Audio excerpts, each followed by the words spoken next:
এই মুহূর্তে ইসরায়েলে রয়েছে আমেরিকার সর্ববৃহৎ অস্ত্র গুদাম। বিশ্লেষকরা মনে করছেন এবার সেই গুদাম সরিয়ে নিতে পারেন ট্রাম্প, যা নেতানিয়াহুর উপর মরার উপর খাড়ার ঘায়ের মতন। এদিকে ওত পেতে অপেক্ষা করছে হামাস, হুতি ও হিজবুল্লাহরা। কি হতে পারে যদি মার্কিনীদের $1.8 বিলিয়ন এই অস্ত্র ভান্ডার ইসরায়েল ছেড়ে যায়? গুদাম সরানো হলে ইরান ইসরায়েলের প্রতিরক্ষা দুর্বলতাকে কাজে লাগিয়ে বড় আকারের হামলা চালাতে পারে। 2024 সালের অক্টোবরে ইরান ইসরায়েলে 200-ও বেশি ক্ষেপণাস্ত্র নিক্ষেপ করেছিল, যা তাদের সামরিক সক্ষমতার প্রমাণ। গুদাম স্থানান্তরে ইসরায়েলের জরুরি গোলাবারুদ মজুদের ঘাটতি দেখা দেবে, বিশেষত লৌহ গম্বুজ ব্যবস্থার ইন্টারসেপ্টর মিসাইল শেষ হয়ে যেতে পারে। এই অবস্থায় তেহরান সরাসরি প্রতিশোধ নিতে উৎসাহিত হবে।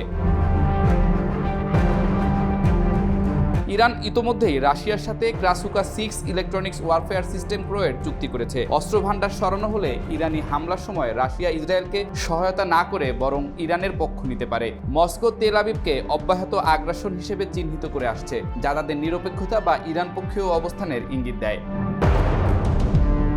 এই ঈদে জামা জুতো অ্যাক্সেসরিজের ডিসকাউন্ট। রাশিয়া ইসরায়েল ইরান সংঘাতে সরাসরি হস্তক্ষেপ করবে না, তবে গোপনে ইরানের সাইবার যুদ্ধ ক্ষমতা শক্তিশালী করবে। 2024 সালে ইরানে ইসরায়েলি হামলায় S-300 সিস্টেম ধ্বংস হওয়ার পর রাশিয়ার নতুন জেনারেশন S-500 সরবরাহের আলোচনা চালিয়ে যাচ্ছে। অন্যদিকে ইসরায়েলি গ্যাস রপ্তানির মাধ্যমে রাশিয়ার ইউরোপীয় বাজার দখলের পরিকল্পনায় বাধা দিতে মস্কো ইরানকে সমর্থন অব্যাহত রাখবে। ইরান ইসরায়েলের বিদ্যুৎ গ্রিড, হাসপাতাল ও জলের সরবরাহে হামলা চালাতে পারে, যেমনটি 2022 সালে আলবানিয়ায় করেছিল। WRSAI সরানো হলে ইসরায়েলের সাইবার ডিফেন্স বাজেটের 40% হ্রাস পেতে পারে, কারণ গুদাম রক্ষায় বরাদ্দকৃত তহবিল পুনর্বণ্টন করা হবে। রাশিয়া এ ধরনের হামলায় প্রযুক্তিগত সহায়তা দিতে পারে, যা তাদের প্লসিবল ডিনায়াবিলিটি নীতি অনুযায়ী সুবিধাজনক।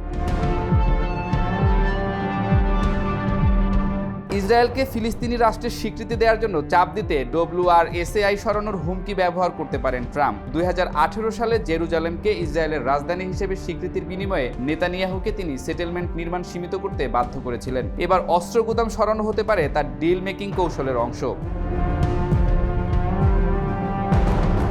ট্রাম্প যদি ইরানের সাথে চুক্তির পর গুদাম সরিয়ে ফেলেন, তবে তা তেহরানের জন্য আস্থার সংকেত হতে পারে। 2020 সালে তিনি ইরানের জেনারেল সুলাইমানিকে হত্যা করলেও 2025-এ চীনের ক্রমবর্ধমান প্রভাব মোকাবেলায় ইরান মার্কিন সম্পর্কের পুনর্গঠন তার এজেন্ডায় থাকতে পারে।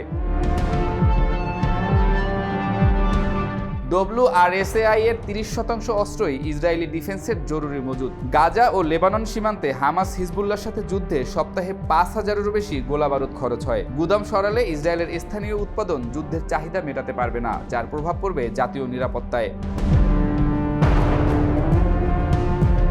ট্রাম্প যদি অস্ত্র গুদাম সরানোর সিদ্ধান্ত নেন, তবে তা ইসরায়েল মার্কিন সম্পর্কের 75 বছরের ইতিহাসে সবচেয়ে বড় টেস্ট হবে। আর ধসে যেতে পারে নেতানিয়াহুর অভেদ্য নিরাপত্তা নেতা ইমেজ। ট্রাম্পের রাজনৈতিক গেম থিওরি, নেতানিয়াহুর ভঙ্গুর জোট সরকার আর মধ্যপ্রাচ্যের পরিবর্তিত জিওপলিটিক্স এর রাজনীতির ত্রিভুজই নির্ধারণ করবে অস্ত্র গুদাম কি শান্তির বিনিময় হবে নাকি নতুন অস্থিরতার সূচনা। গুদাম সরানো শুধু ইসরায়েল মার্কিন সম্পর্কের টেস্ট নয়, এটি পুরো অঞ্চলে যুদ্ধের গতিপথ বদলে দিতে পারে। ইরানের সম্ভাব্য হামলা, রাশিয়ার কূটনৈতিক দ্বিধা এবং ট্রাম্পের ডিল মেকিং রাজনীতি, এই ত্রিমুখী চাপে নেতানিয়াহুর সরকার ভেঙে পড়বে অথবা ইসরায়েল পারমাণবিক অপশনে ফিরে যেতে বাধ্য হবে।